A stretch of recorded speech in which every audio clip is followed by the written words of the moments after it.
Cacá Diegues, te amo.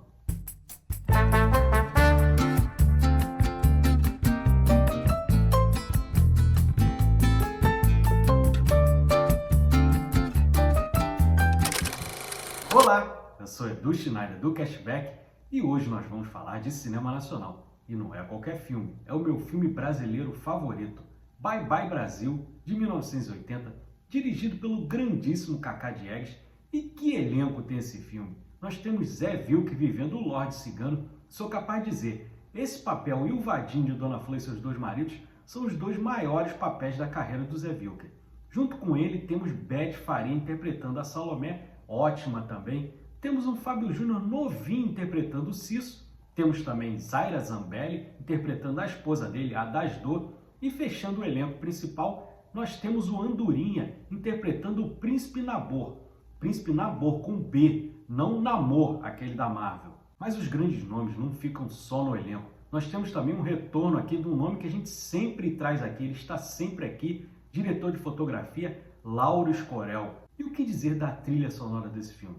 Temos comandando Roberto Menescal, um dos grandes nomes da bossa nova, e permeando o filme temos canções de Dominguinhos, de Gonzagão, de The Fevers e, claro, a canção principal de Chico Buarque, Bye Bye Brasil. E o Cacá Diegues, magistral aqui na direção, nós temos um road movie capitaneado pela Caravana Holiday, e Holiday escrito daquela forma, com R no começo e com I no final. São um grupo mambembe que fica viajando de caminhão pelo Brasil inteiro, grupo composto pelo Lorde Cigano, pela Salomé e pelo Príncipe Nabor. E é aquele grupo mambembe que faz aqueles espetáculos de adivinhações, de arremesso de facas, aquela coisa que todo mundo sabe. Acredito que todo mundo que morou numa cidadezinha pequena teve contato com uma dessas caravanas igual a Caravana Holiday. Como eu falei, além da trilha do Roberto Menescal, a música que acompanha a Caravana Holiday é Pra Cima, Pra Baixo do The Fevers. Música bem brega, mas bastante divertida e que tem muito a ver ali com o grupo. E eles chegam sempre anunciando pelo megafone os espetáculos que vão ter na cidade. Nessa primeira cidade que eles param, eles conhecem Cisso, o sanfoneiro, e Dasdor, sua esposa, que está grávida de 9 meses, já com um barrigão. E Cisso praticamente implora para viajar com a Caravana Holiday e fazer parte do grupo. Lorde Cigano, em princípio, não aceita, mas acaba trazendo Cisso e sua esposa para o grupo. Com resquícios ainda do cinema novo, Cacá Diegues, um dos principais nomes desse movimento, aqui nós temos o pior e o melhor do Brasil, porque o grupo da Caravana Holiday é extremamente criativo, mas temos também as mazelas do Brasil sempre em torno do grupo ali, em cada cidadezinha que eles viajam. E é interessante que eles vão encontrando em cada cidadezinha dessa com figuras bem emblemáticas desse Brasil bem contraditório. Logo no começo do filme temos o Lorde Cigano batendo um papo com um caminhoneiro vivido pelo grande ator Carlos Krueger, de dezenas de filmes do cinema nacional. E aí ele faz uma proposta ao Lorde Cigano falando sobre a Transamazônica. E quem conhece a história do Brasil sabe muito bem da história da Transamazônica.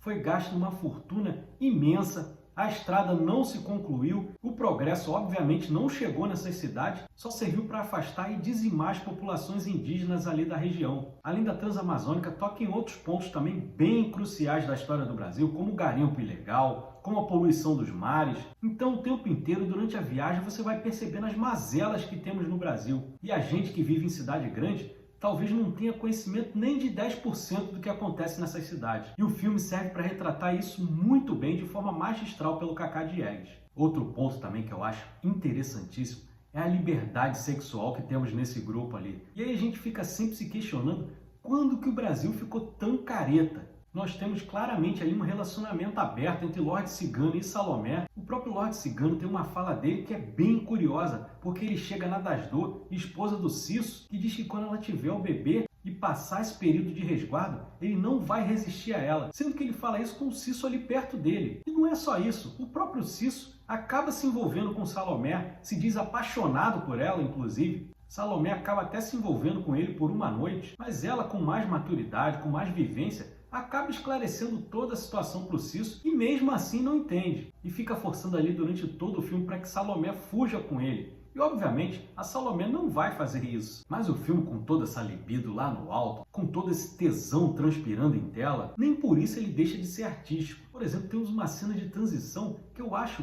fantástica. E uma cena de sexo entre Salomé e o Lorde Cigano é focalizada a calcinha da Salomé, que forma um triângulo. E aí na cena de transição, corta para uma jangada em que a vela tem um formato triangular, combinando certinho com a cena anterior da calcinha da Salomé. É brilhante. Outro ponto interessantíssimo também é que percorrendo algumas cidades, o progresso já está chegando. E aí é bem engraçado como o Lorde Cigano se refere às antenas de TV. Ele chama como espinha de peixe. E aí eles chegam para fazer um show numa cidade e não conseguem vender nenhum ingresso. Por quê? O prefeito da cidade colocou uma televisão em praça pública e estava todo mundo lá assistindo. Ninguém se interessou pela apresentação da caravana Holiday. Como eu falei, nessas andanças vão permeando por alguns personagens muito interessantes.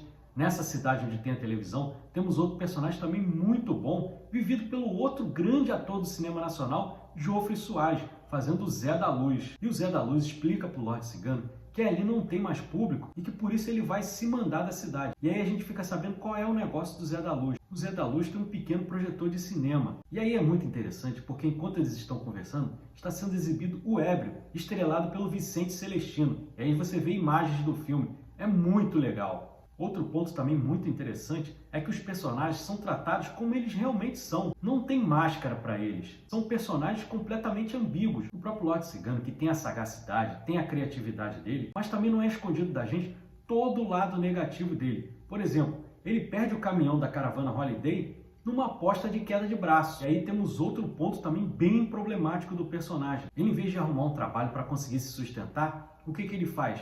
Ele coloca a Salomé para se prostituir e trazer o dinheiro para ele. E vendo aquilo acontecer, até Cisso fala para sua mulher também se prostituir para trazer dinheiro, mas acaba não dando certo. E quando eles chegam nessa cidade onde as mulheres vão se prostituir, é muito interessante a cena e acaba sendo até engraçada. Vou exibir aí para vocês. Bom dia. O amigo, por gentileza, podia me informar onde fica a zona da cidade? Hein? O amigo, por favor, podia me informar onde fica a zona de Belém? Que zona, meu amigo? Porra, o puteiro! Onde é que fica o puteiro? E até por conta de ter perdido a caravana Holiday, e esse desentendimento entre Cisso e Lorde Cigano sobre a prostituição das suas companheiras, eles acabam se separando. E aí temos uma elipse temporal grande, em torno de 15 anos, e aí vemos que Cisso até está bem, conseguiu se estabelecer como sanfoneiro, e ele acaba reencontrando Lorde Cigano e Salomé, que agora estão com um baita caminhão, bonitão, e Holiday agora se escreve diferente. Temos um Y no final. E aí tem essa cena impagável. Vamos ver. Tu viu a novidade? É. Bonitas luzes. Não, rapaz, o Y no fim. Eu encontrei um grego em Belém que me ensinou que Holiday tem Y. Porra, como a gente era ignorante, hein, cara? E aí Lorde Cigano diz que conquistou tudo com mais uma contravenção. Ele passou a fazer contrabando. Ele até convida Cisso para ir com ele, mas Cisso acaba não aceitando. E aí vemos mais uma mazela do Brasil, que é a construção de Brasília, em que temos regiões imponentes, mas a população mais pobre é jogada completamente para a periferia. E aí vemos isso através de outra participação importante da personagem da Marieta Severo, fazendo uma assistente social, mostrando as construções belíssimas de Brasília, ali do Palácio do Planalto, mas depois mostrando onde Cisso e Dasdor vão morar, que é uma região bem afastada, bem favelizada.